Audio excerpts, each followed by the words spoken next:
弟兄姐妹平安，感谢主，让我们在礼拜四的晚上，我们可以一起在线上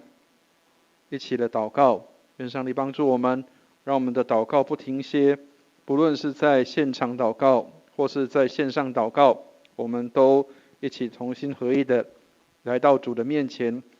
一起来敬拜，一起来赞美。让我们一起来唱诗赞美上帝。我们先来唱这首诗歌呼求，跟上帝来祝福我们，让我们向他呼求，向他祷告，他就垂听我们。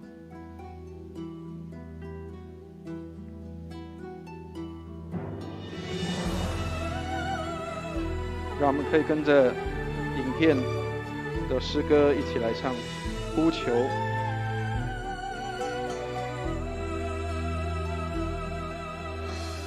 我向你呼求，你必应允我。我深知自己的软弱，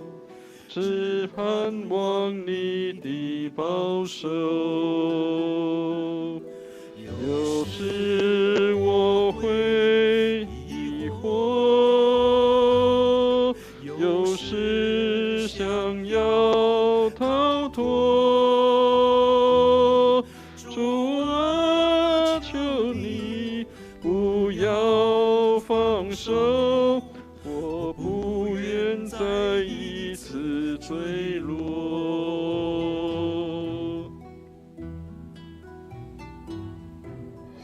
我曾何等人，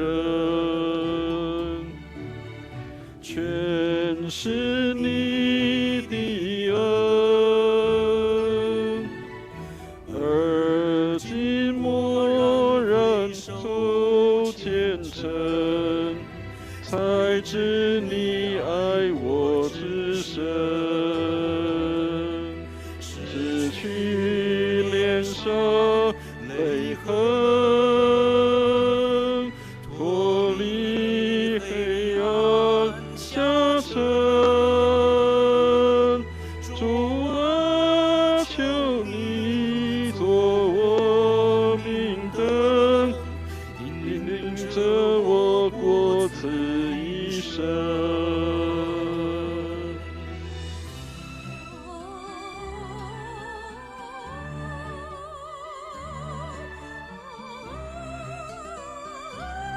诗歌是韵律的祷告，让我们跟着诗歌一起来祷告。眼未曾见你，心被你吸引。若问谁成这事情，除非是神你自己。是我心所以只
们等候你的降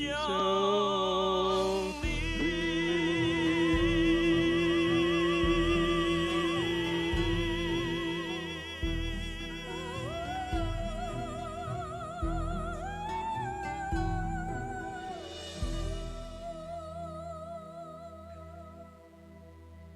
感谢主，启示录里面告诉我们说，我们期待主的快来，愿主来到我们的当中，降临在我们的当中，也在我们的身上彰显他的荣耀。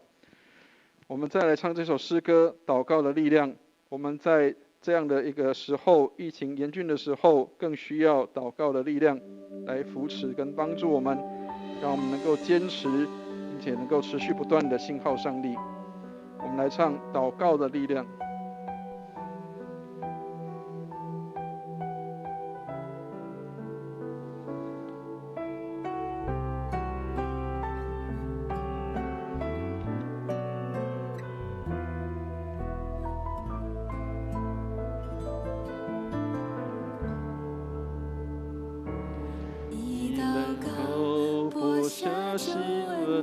种子，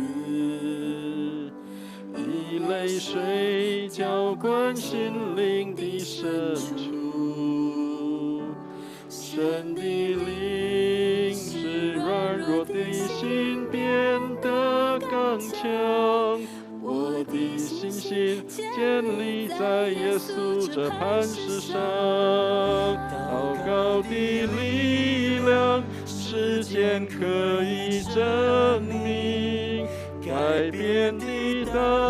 能在耶稣基督里，献上心墙之际，直达到你宝座前。因你心事，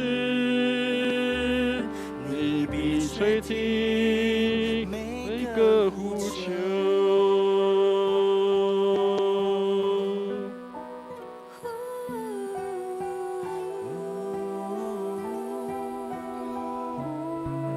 上帝必垂听每一个呼求。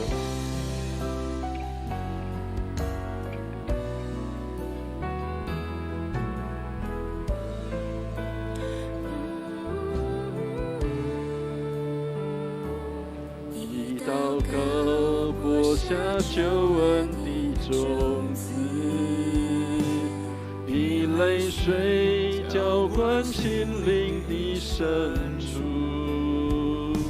神的灵使软弱的心变得刚强。我的信心建立在耶稣这磐石上，祷告的力量，时间可以证明，改变的大能在耶稣基督里，献上心香之际，直达到你宝座前。因你心事，你必垂听每个呼求。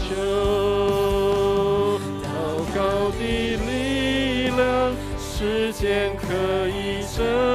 明，改变的大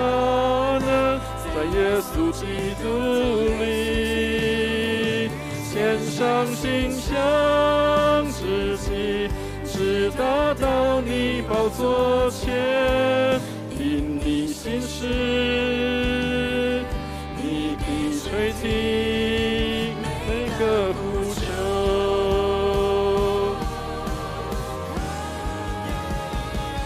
祷告的力量，时间可以证明，改变的大能在耶稣基督里，献上心香之际，直达到你宝座前。因你心事，你必垂听。心事，你必垂听；因你心事，你必垂听。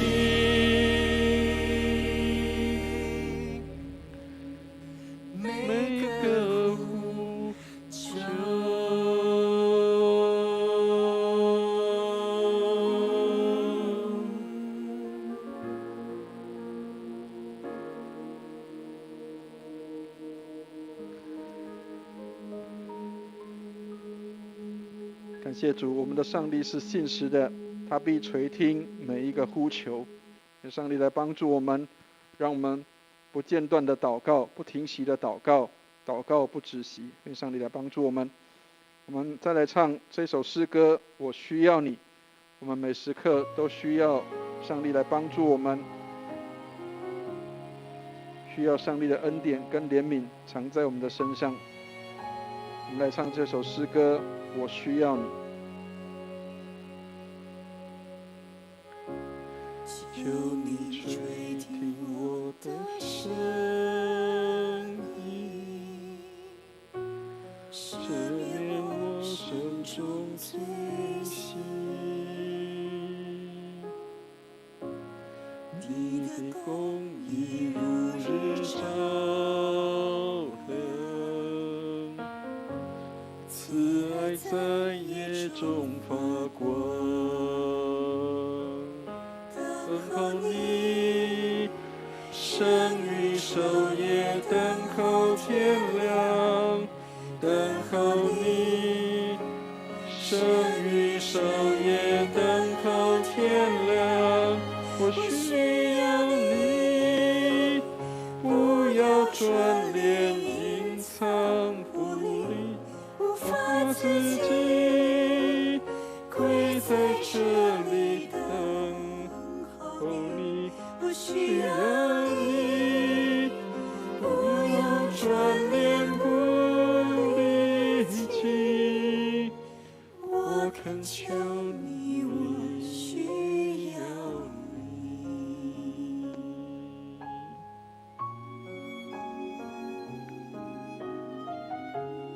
愿主垂听我们的声音，赦免我们深重的罪行。愿主的公义如光照耀，慈爱在夜中发光。求你垂听我的声音，赦免我手中罪行。你的公义如日照亮，慈爱在夜中发光。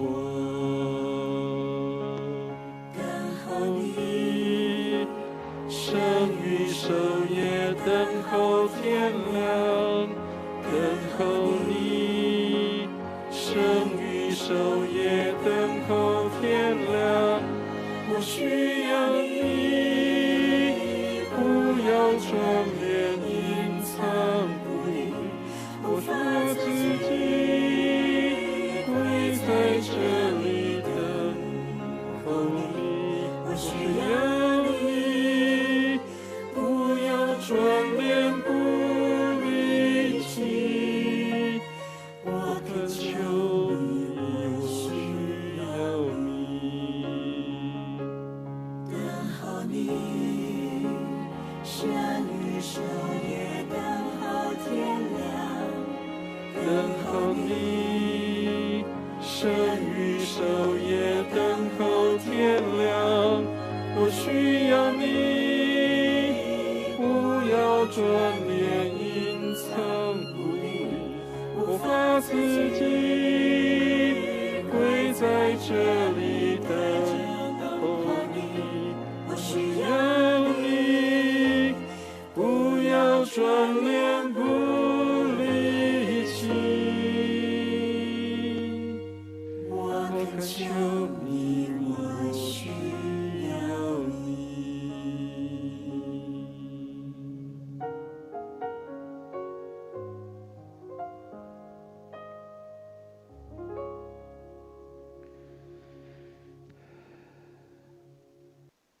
感谢主，我们每个时候都需要上帝的帮助。我们最后来唱一首台语的诗歌，特别已经要接近农历的7月，我们来唱这首诗歌《平安的7月夜》，平安的7月暝。愿上帝来帮助我们，让我们的心中不害怕，常有主的平安在我们的身上。平安的7月暝，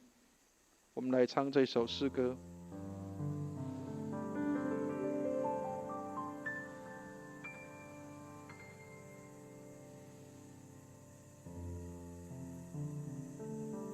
平安的7月暝。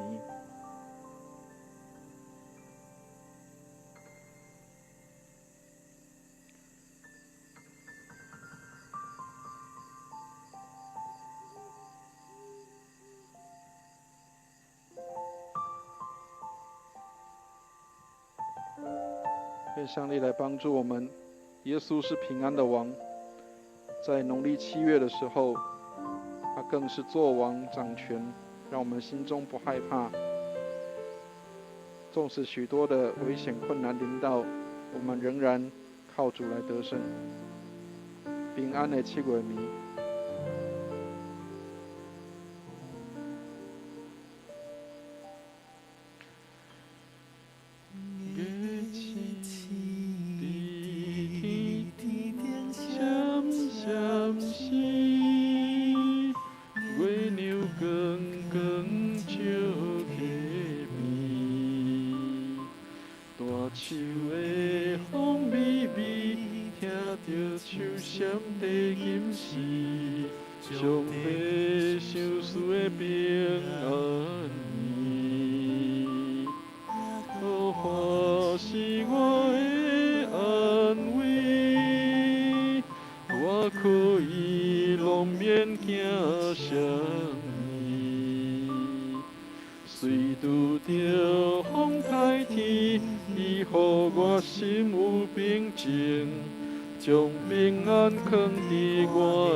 平安的7月暝，愿上帝来帮助我们，让我们在他的里面有平安。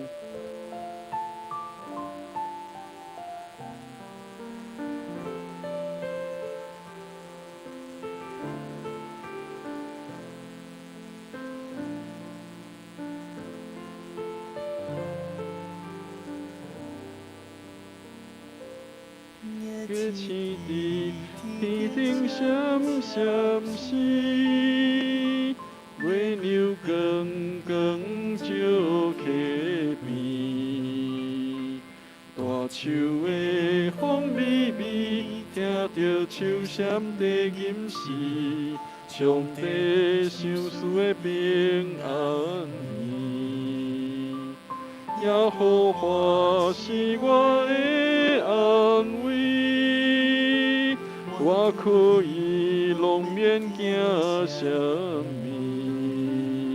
虽拄着风台天，伊予我心有平静，将平安藏伫我的内心。我过心山谷，也无惊灾害，伊会甲我伫底，用话来安慰我，有恩典甲慈爱，甲我三做伴，平安做我一世人。过心山谷，也无惊灾害，伊会甲我伫底，用话来安慰我，有恩典甲慈爱，甲我三做伴，有平安对我一世人，有平安对我一世人。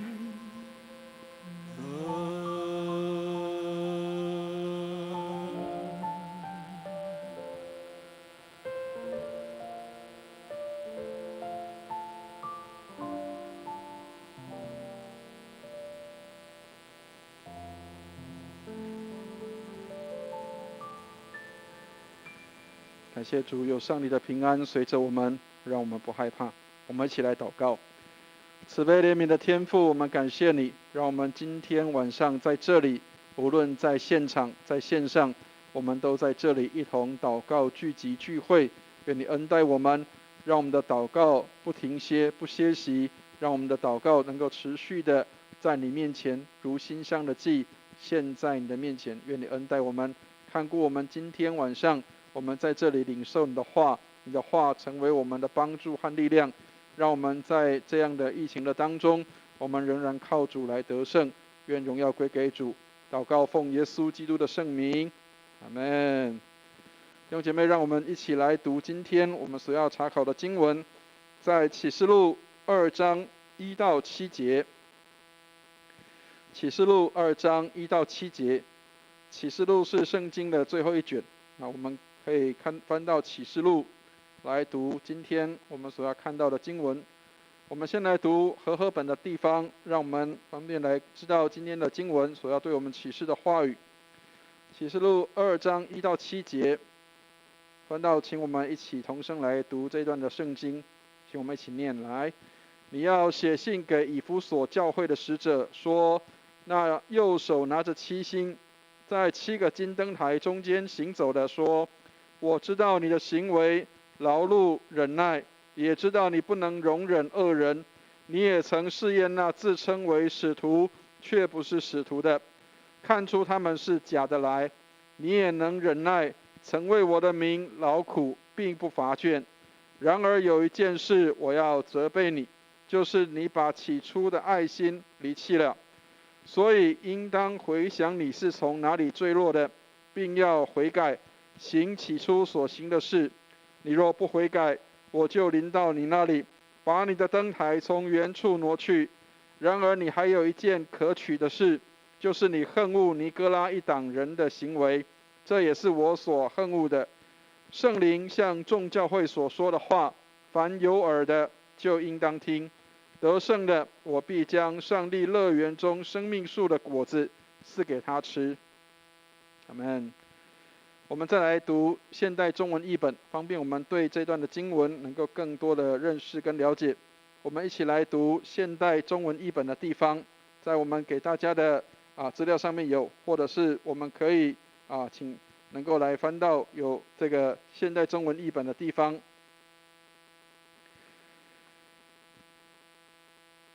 你要写信给以弗所教会的天使说，那位右手拿着7颗星，在7个金灯台中间行走的，这样说：我知道你所做的，你怎样辛勤工作，怎样忍耐。我也知道你不容忍坏人，曾考验过那些自称是使徒而其实不是使徒的人，认出他们是假冒的。你有耐心，曾为我的缘故经历患难，从不退缩。但是有一件事我要责备你，就是你已经失去了起初对我的爱心。你想一想，你已经来把你坠落到什么程度了？你要悔改，恢复当初爱心的行为。如果你不悔改，我要来把你的灯台从原处拿走。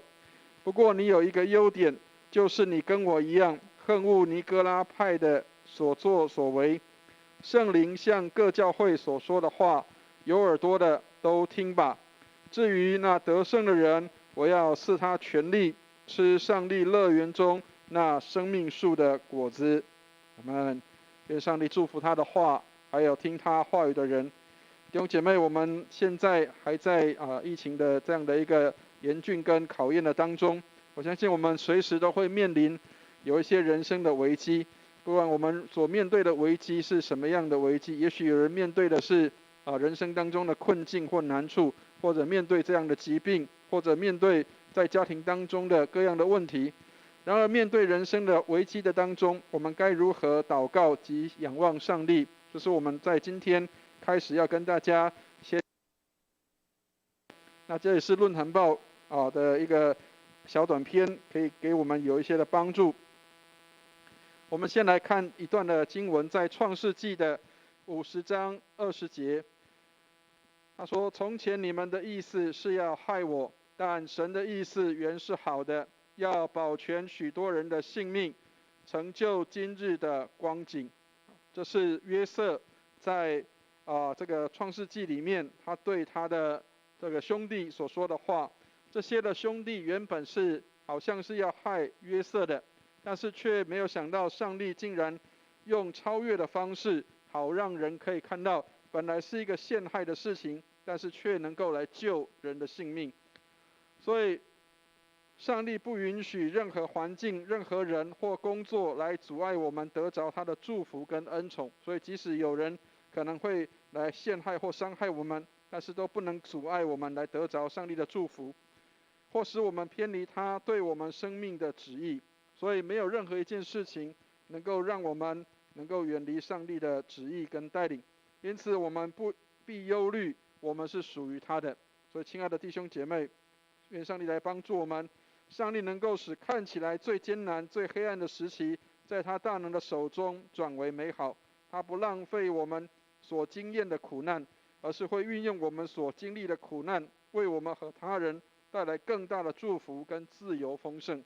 所以愿上帝来祝福我们，让我们可以看到约瑟他就是这样的一个经历。他原本经历到的是一件苦难，然而上帝却给他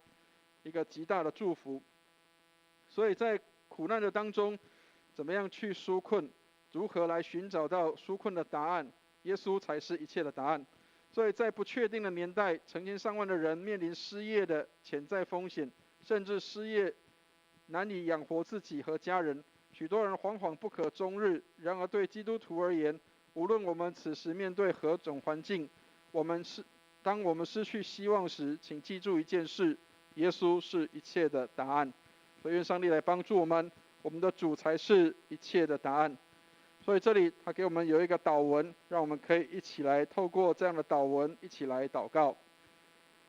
主啊，我们恳求你的医治和供应充满我们生命的每一个层面，使我们无论在身体、情感、思想和灵性上都能得到恢复。我们知道你要我们过着丰盛且自由的生命，感谢你比我们眼前所面对的一切事物都要更伟大。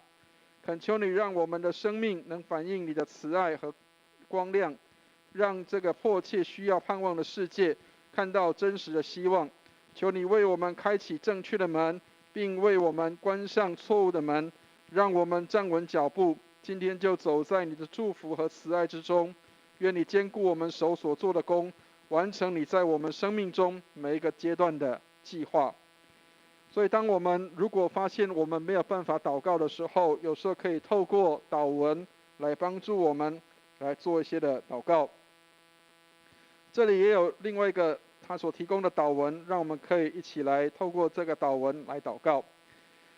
主啊，我们虽然软弱，但主刚强。感谢你为我们的生命预备每一种供应，每一个奇迹，以及每一次的胜利。这一切都单单出自神的奇妙作为。愿一切荣耀归给你。你每一天都在我们生命中动工，即使我们还没有看见或还不明白你的作为，请帮助我们定睛仰望神，而不是把眼目专注在环境上。主啊，我们爱你，时刻需要你。此时此刻，我们看见自己是多么软弱，但我们知道在主里面我们得刚强。我们要举起双手向你敬拜，靠主在软弱中得能力，在主爱的围绕中让心灵得安稳。奉耶稣的名祷告，阿们。愿上帝来祝福我们，让我们能够透过这些的祷文来成为我们很好的祷告。他这里也在我们的这样的一个内容当中，也有一些的提醒。在人生的每一个季节与每一天，耶稣都与我们同在，关心我们正经历的一切。我们可能陷入困境，看不到出路，但耶稣是我们的引路者，他能开道路，他是行奇事的神，他是能使水变为酒，能用少许的饼和鱼喂饱许多人的那一位神。他承诺承担我们的重担，帮我们度过黑暗的日子。我们谦卑地来到主面前，痛彻心扉的悔改，并献上我们的祷告，请求他的帮助。所以让我们能够也透过这个祷文，我们一起祷告，来求上帝的帮助，让祷告能够成为在主面前献上馨香的祭。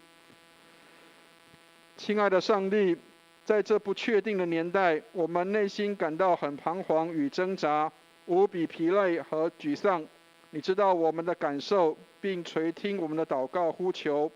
我们不知道未来将如何，但我们知道你掌管明天。感谢你是我们的避难所，是我们的力量，是我们在患难中随时的帮助。请帮助我们更多信靠你，帮助我们不要在忧愁的思虑中打转。我们要转眼仰望耶稣，恳求你的圣灵以及喜乐与平安充满我们，赐给我们属灵的智慧和洞察力，让我们在你同在中得到安息。愿上帝来帮助我们。卫斯理曾经这样说：最美好的事就是上帝与我们同在。所以上帝时刻与我们同在，我们可以放心，无论面对什么样的景况，我们都相信上帝的计划是好的。愿上帝来祝福我们，让我们能够看见许多的事都在他的带领的当中。所以我们今天所要看的经文，在启示录里面的这个第2章的第1节到第7节。那我们在上个礼拜有提到，使徒约翰就是写这个启示录的这个作者。那第一封要给这个教会的书信，就是7个教会里面的第一个教会，就是以弗所的教会。那各位可能不晓得以弗所教会在什么样的地方，那请大家看一下，在这个地图上面，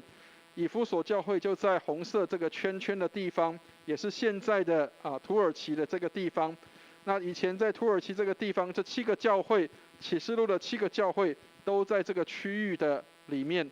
所以我们今天所看到的这个使徒约翰写信给这个以弗所教会，看起来好像是约翰写信给这个以弗所教会，其实是上帝透过耶稣基督启示给这个使徒约翰，让他能够写信来告诉以弗所的教会。我们请大家看一下，这是以弗所教会现在的遗迹。如果我们从这个建筑物可以看得到，以弗所教会其实是一个在当时也是一个极其兴旺的教会。如果我们看《使徒行传》里面，这个以弗所教会在当时一个商业城市里面，这是一个极大的一个建筑，甚至是一个极壮观的这样的一个礼拜堂。对当时的教会来说，这个以弗所教会或者可能是他们当中的一个指标性的教会。然而，耶稣基督的教会若要有属灵的健康，就必须要持守住纯正的信仰。所以我们从今天的经文里面来看到，以弗所教会他持守的确实是一个纯正的信仰。所以包括使徒保罗在写信给以弗所教会，提到有关教会上帝的教会的蓝图的时候，都帮助以弗所教会，让他们能够建立出一个健全跟健康的教会。所以这个蔡松辉牧师这样说：健全的信仰必须有几个内容，第一个是真理的知识，第二个是救恩的经历，第三个是顺服的行动，也就是要跟随耶稣。所以我们可以看到，在这个健全的教会里面，在以弗所教会里面，其实他们在这几个地方上都有许多的经历。然而这里提到很可惜的是，基督徒的成长甚至教会的教导只有到第2个阶段，就是可能我们有救恩的经历，但是结果塑造出一群跟随耶稣的粉丝，而不是一群跟随耶稣的门徒。所以亲爱的弟兄姐妹，愿上帝来帮助我们。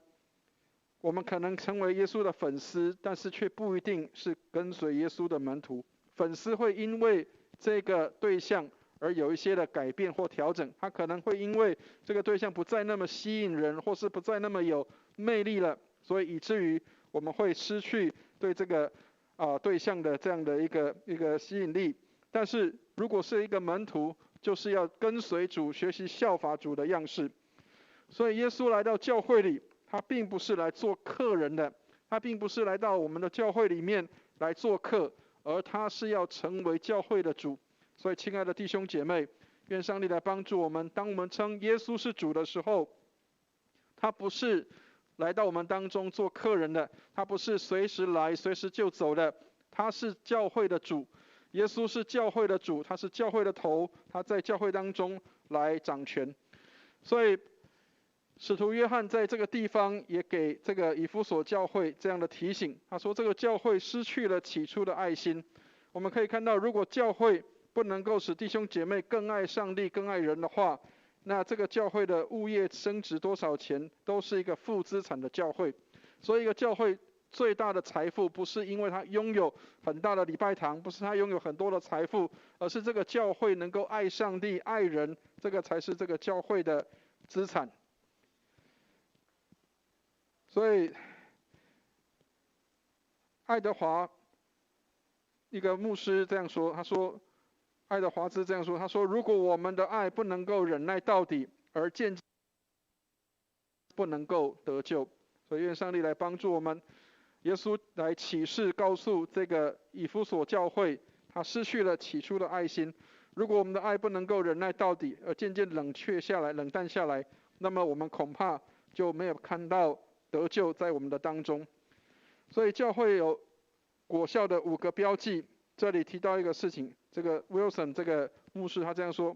越来越看重基督，所以基督为中心是这个教会的一个重要的一个果效指标。第二个，可以看见的悔改之心，所以那个悔改不是一个虚假的，是一个真实可见的悔改的这样的一个态度。第三个，忠实于神的话语，这个教会能够成为一个有果效的教会，他对上帝的话语是渴慕的。第四个，能够关注神学跟教义，能够在真理上面是扎根的，而且是渴慕真理的，是关注在上帝的话语里面的。最后一个，要有爱上帝跟爱人的心。所以愿上帝来帮助我们，一个教会能够健康，除了能够有真理的造就，也要有爱心在这个里面。所以愿上帝来祝福我们，让我们能够从这个7个教会里面的第一个教会以弗所教会能够得到一些的提醒。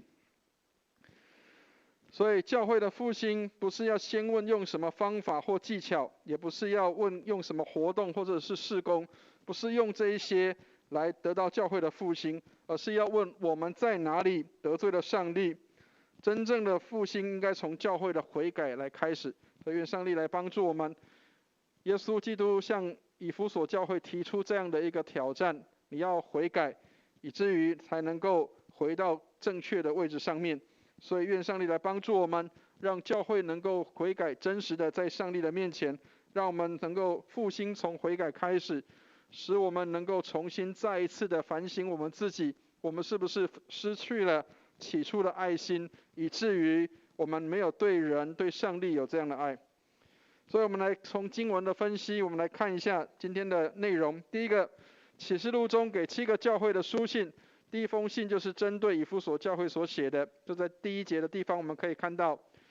然后在这里提到使者，教会的使者，在这里似乎暗指的是守护教会秩序的这些的监督，或者是长老，或者另外一个话讲就是可能是教会的传道人。但现在中文译本里面翻译的是天使，所以拿着7星在7灯台中行走的人子，在这7个教会当中相当清楚这7个教会的情况。所以愿上帝来帮助我们。看起来我们好像耶稣基督没有真的显在我们的当中，但是事实上耶稣就在我们当中来运行，他对他的教会是清楚跟了解的。所以我们可以来思考一个事情是，基督能够知道教会所有的一切，我们的状况，我们一切所有的，上帝都知道，耶稣都晓得，耶稣也知道我们的每一个光景。所以愿上帝来帮助我们，让我们不是隐藏或是隐瞒这些的事情，即使是隐瞒，上帝也是知道的。愿上帝来帮助我们，让我们能够从以弗所教会这边的一个内容可以得到一些的提醒。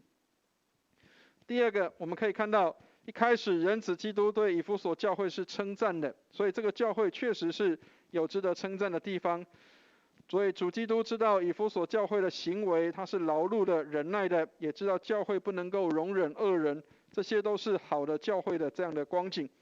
教会也曾试验那些自称为是使徒却不是使徒的，所以在信仰上面他们也是相当坚固的，也是相当的这样的在神学上面或是教义上面是相当的坚持跟坚固的，能够看出他们是假的来。所以真理的教导相当的这样的稳固，在这个教会里面，这是在第2节第3节当中可以看得到的。然而这个教会在真理跟教导的福音工作上，让许多让人是可以赞许的，让耶稣能够赞许这个教会，并且这个教会也能够分辨出异端，并且能够为主来受苦忍耐。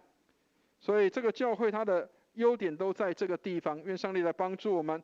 以弗所教会对真理的追求跟执着，还有愿意为主忍耐跟对异端的不容忍，这些都是主耶稣所称许的。愿上帝来帮助我们，让我们的教会也能够学习跟效法以弗所教会他们所展现出的这样的美好的榜样。当然，第三个我们会看到以弗所教会也有需要被指责跟提醒的地方。随着称赞之后，以弗所教会也有需要被指责跟提醒的。所以经文中提到以弗所教会失去起初爱上帝的心，这个在第4节、第5节的地方我们可以看到。所以这是对教会的提醒。有时候我们可能守住真理，但是却没有爱。愿上帝来帮助我们，让我们能够被提醒，服侍上帝是因为爱上帝的缘故，不是因为行礼如仪，不是因为每个礼拜天我们要做礼拜，而是因为爱上帝的缘故。或是冰冷的交差的态度来了事。很多时候我们的敬拜如果不是真诚或是热诚的，不是爱上帝的缘故，很有可能是冰冷的交差的态度。所以主耶稣要求以弗所教会要悔改，他说免得将这教会从灯台的原处当中挪走。所以亲爱的弟兄姐妹，愿上帝帮助我们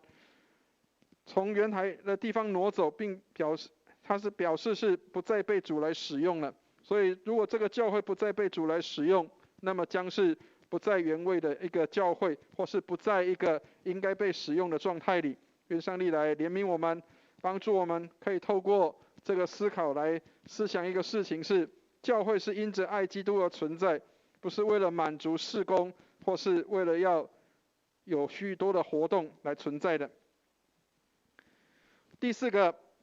我们从今天的经文里面看到，在初代教会里面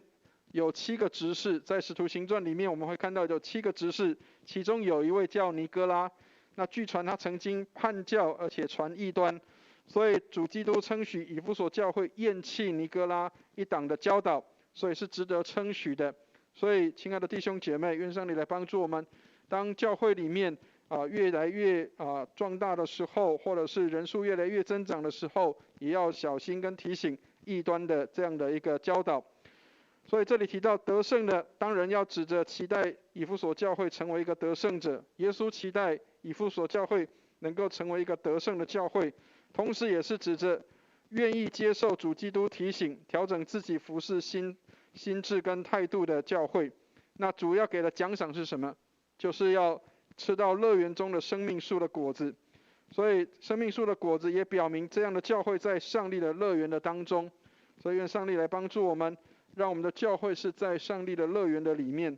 所以在主的爱里面爱主，就是在乐园里的生命树。愿上帝来祝福我们，让我们时刻都在上帝的恩典的生命树的当中。愿上帝来祝福我们，让我们的教会透过今天的这段经文的提醒，让我们也看到怎么样来学习效法这个以弗所教会的优点，但是也避免以弗所教会的缺点。愿上帝来祝福我们。好，让我们就一起来预备心来祷告。愿上帝来帮助我们，祷告不停歇，这是我们需要从上帝那里得到的帮助。特别我们需要祷告的力量来帮助我们，让我们持续不断的来为许多的事情来关心祷告。愿上帝来帮助我们。好，我们一起来看今天的教会消息。我们来看一下，在我们给大家的教会消息里面，让我们来关心教会的消息，并且能够为教会的事工来不住的祷告。我们一起来看第一个，我们在这一周是圣灵降临节的第9个主日。我们还是在线上来做礼拜，所以请弟兄姐妹还是一样准时在这个网络上面，在 YouTube 上面，或是在我们给大家的这样的一个连结上面，可以来看今天这一周的崇拜。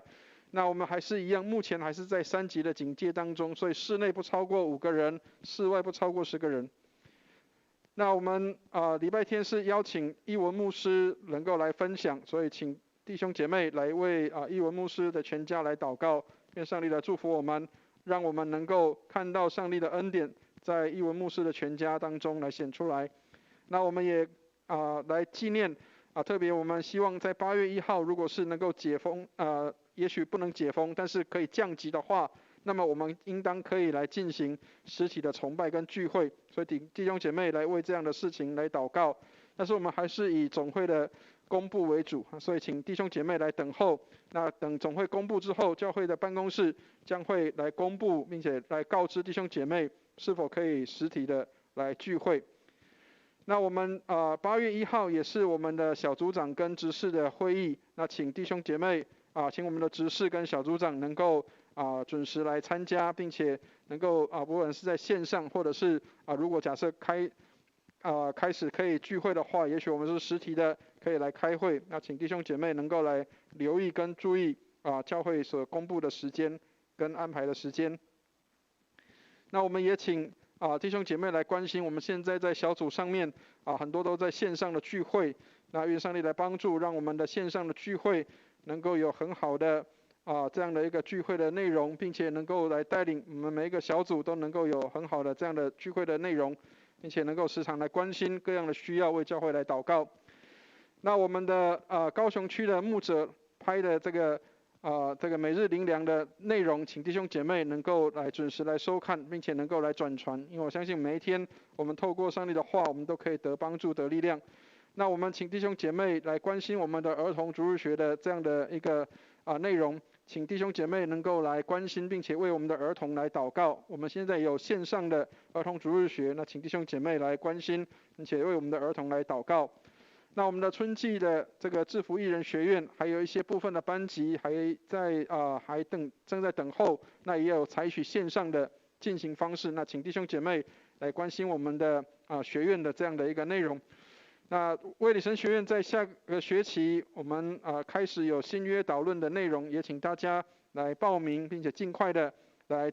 参与这样的一个教学的内容。那我们请弟兄姐妹也仍然持续的来进行这样的读经计划。我们的第2个阶段的读经计划正在持续的当中。愿上帝帮助我们，让我们仍然每一天持续从上帝的话语当中得力量。我们在今年的希望我们解封之后，我们能够开始能够有正常聚会之后，愿上帝给我们有更大的祝福，让我们不但是在质的上面成长，也在量的上面成长，就是给我们增添得救的人在我们当中。我们期待今年我们能够突破有200人的这样的一个聚会。那第13项就是父亲节的时候，我们要邀请这个我们当中的几位父亲分享他们的这样的一个身为父亲的角色跟内容的这样的一个安排。那请弟兄姐妹来关心我们当中的这些的父亲们，让他们能够在家庭当中成为美好的见证跟榜样，来帮助许多的这些的一样当父亲的人，能够给他们有一些的帮助，并且能够彼此来劝勉，彼此来提醒，彼此来成为彼此的对方的支持。所以我们请弟兄姐妹也来关心我们在8月8号父亲节的这个见证分享。那我们就一起来为这些的内容来祷告。我们一起来祷告。亲爱的天父，我们感谢你，让我们能够来关心教会的各样的需要。主，我们把我们的弟兄姐妹带到主你的面前来，愿你恩待我们。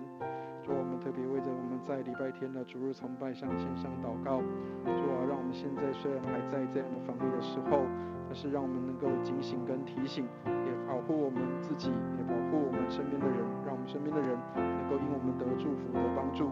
主，我们也为着我们在这一周是义文牧师要来分享信息，愿你恩待义文牧师他们家庭能够蒙恩，特别是他这一周所要分享的信息能够成为许多人的帮助跟力量，让许多人能够从主你话语当中能够来得帮助。主，我们也为着在期待我们能够在降级之后这个疫情降级之后，我们能够有实体的聚会。主，愿你能够来恩待我们，让我们的久没有见面的弟兄姐妹，我们能够真实的能够在实体当中，我们能够来聚会，并且能够在安全的状态当中，能够彼此来分享祷告。愿你恩待我们。主，我们也为着我们在8月1号我们要开这样的一个小组长跟执事的会议，愿你恩待我们，让我们的小组长跟执事们，他们都能够同心合意的来为教会的服事跟侍奉来献上自己，能够为主你所使用。主愿你恩待我们当中的每一个小组的聚会，许多的小组现在都在线上有这些的聚会，愿你恩待这些的小组，让我们能够在线上我们的聚会也是认真的，也是真实的，并且能够在主里面真实的交通跟分享。主，我们也为着我们的高雄区的牧者来拍的每日的灵粮的这样的短片来祷告，可以透过我们每一天的分享来让弟兄姐妹得益处的帮助。特别我们要为着我们所拍的内容来祷告，带领我们让每一天所看的这些的弟兄姐妹他们都能够因这些的内容他们得帮助。所以我们也为着我们的儿童来线上祷告，特别为着我们的现在的这些的儿童们在家庭当中有线上的这样的儿童的聚会，愿恩待他们，让他们能够在线上也能够专心来聆听这些的教导老师的这样的引领。所以我们也为着知府学院来线上祷告，带领我们能够在这个学期的结束能够也顺利的完成，还有线上的教学或者是实体的教学都能够顺利的来完成。所以我们也为着我们在下学期的新约导论来线上祷告，主要愿你恩待我们当中的弟兄姐妹，让他们都渴慕真理，愿意来寻求上帝的话语，并且能够来寻求主你的心意，就让我们能够从新约导论的课程当中得帮助。愿你也恩待老师跟同学，让他们能够在学习的当中都能够得益处得帮助。我们也为着我们在这一年当中的读经计划能够持续来线上祷告，带领我们的弟兄姐妹能够把读经成为我们很好的这样的一个 DNA 放在我们的心里面，让我们能够来学习跟效法主，并且能够渴慕来读上帝的话。主你也把得救的人天天加添在我们的当中，我们期待能够降级之后，我们能够增添我们在聚会当中的人数的成长。愿你除了给我们在质的上面成长，也在量的上面能够成长，看见你圣灵的动工，有许多人就能够来跟随主，并且能够来认识上帝。我们也为着8月8号父亲节主日来线上祷告，让我们这些参与的同工、参与的弟兄姐妹，他们都能够在这当中能够分享见证，并且他们能够来讲出美好的话语，能够来帮助许多的成为父亲的弟兄们，他们能够得帮助，并且能够彼此激励，彼此的成长。谢谢主，赞美你。弟兄姐妹，接下来我们也要为着我们的信友祷告意向来线上祷告，我们一起来关心一些的国家，还有我们自己的国内的这样的一个情况。我们为拉丁美洲国家，为海地这个地方来祷告这个国家经历一些的风浪，特别他们的总统在上个月的时候经历到这样的一个暗杀的状况，我们为这个动荡的国家来祷告。我们也为北山教区的教会新竹春湖布道所为他们来祷告，求主帮助，让这个布道所能够蒙恩。为张惠美传道来线上祷告。那我们也为着我们的行政首长，台湾的行政首长，求主来怜悯，让我们的政府首长、行政官员他们能够秉公行义，做正确的决定。我们也为我们台湾的儿童跟青少年来线上祷告，让我们的儿童跟青少年都能够得到好的知识教育跟品格教育。我们也为现在正在第一线服务的工作人员、医疗人员、军警人员，为他们来线上祷告，愿主来带领，让他们的工作还有他们的身体状况都平安。我们一起来为这些事情来祷告，我们一起来祷告。慈悲怜悯的天父，我们感谢你，主我们为着我们的关心的这个国际的当中的状况是一些的国家，我们为他们来线上祷告。我们特别为海地这个国家来线上祷告，这个国家愿主你怜悯恩待他们的总统在上个月的时候受到暗杀，以至于这个国家动荡。主啊，愿你恩待这个国家能够蒙恩，让基督信仰能够进到他们的生活当中，能够来安定人的心，使百姓能够蒙恩。主，我们也为着北山教区的教会来祷告，我们新竹的布道所，主啊，愿你恩待。我们为惠美传道来祷告，还有他的先生钟建伦传道，也保守他十分的蒙恩平安，让这个教会奉献是充足的，教会能够在当地更加的得人，传道同工的身心都是健康的。我们为他们来祷告。主，我们也为着我们的行政首长跟政府官员来向你线上祷告，愿你给我们的行政首长、政府官员他们有能够来执制定好的政策跟计划，能够来帮助我们的百姓，使我们的百姓蒙恩。主，我们也为着我们的儿童跟青少年来献上祷告，带领我们的儿童跟青少年都能够受到很好的知识教育跟品格教育，给他们的造就，将来能够成为主你所使用的器皿。愿你恩待我们的这些的年轻的孩子们，让他们能够来得胜，在他们的世代的当中，为主你赢得更多的灵魂。主，我们也为着在第一线防疫的这些的医疗人员、监警人员来向你献上祷告，愿你恩待他们，让他们在服务人的当中，他们自己的身体、心灵也都能够得平安，他们的家人也都能够蒙恩。为着这些在第一线工作服务的人来祷告，愿你恩待他们。谢谢主，赞美你。弟兄姐妹，我们最后要来关心我们的肢体消息。那特别有许多的弟兄姐妹，他们要去施打疫苗，我们也为他们来祷告。那我们就不提这些的名字还有这些的内容，我们请弟兄姐妹请自行来看肢体的消息的内容，因为我们有各自法的这样的一个考量，所以请弟兄姐妹能够自行来在这个祷告结束之后来关心跟为这些的弟兄姐妹来祷告。那当我们祷告结束之后，请弟兄姐妹仍然能够持续的来为这些的肢体消息当中的内容来祷告。亲爱的天父，我们为今天晚上的祷告会向你献上感恩，谢谢你让我们能够在各个地方我们的家庭当中都开启祷告会，让我们的祷告不是只有在我们的礼拜堂里，更是在我们的家庭当中，在我们所在的地方都成为祷告的祭坛。愿你恩待我们，让我们的祷告成为馨香的祭，献在主的面前。愿你恩待我们，坚固我们的信心，靠你得胜。谢谢主，感谢祷告，奉耶稣基督的圣名，阿们。弟兄姐妹，让我们就